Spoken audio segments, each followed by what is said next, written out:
I have a friend who's obsessed with Vietnamese folklore, especially the legend of the nine-tailed fox. She'd often tell me about this mystical creature, describing its powers and transformations. One day, we stumbled upon an old book in a dusty antique shop, its pages filled with tales of the fox spirit. My friend couldn't resist buying it, her eyes gleaming with excitement. The next day she didn't show up at our usual meet spot. I thought nothing of it at first, but as days passed, without a word, worry crept in. My calls went unanswered, and her social media remained silent.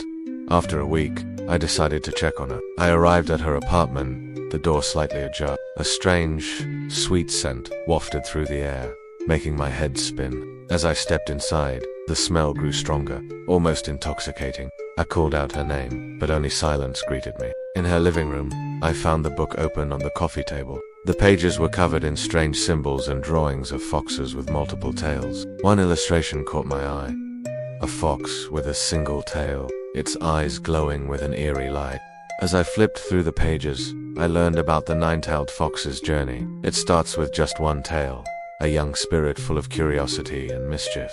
Over centuries, it gains more tails, each one granting it additional power and an extra life. The book warned that only by severing all 9 tails could the fox spirit truly be defeated. A soft rustling sound from the bedroom snapped me out of my trance. I approached cautiously, my heart pounding in my chest. The door creaked open, revealing a sight that made my blood run cold. There, in the center of the room, stood a magnificent fox with 2 tails.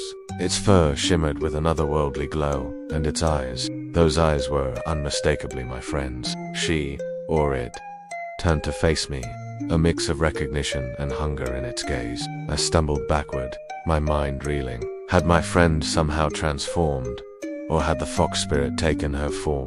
The creature took a step toward me, its tail swishing hypnotically. In that moment, I remembered the book's warning.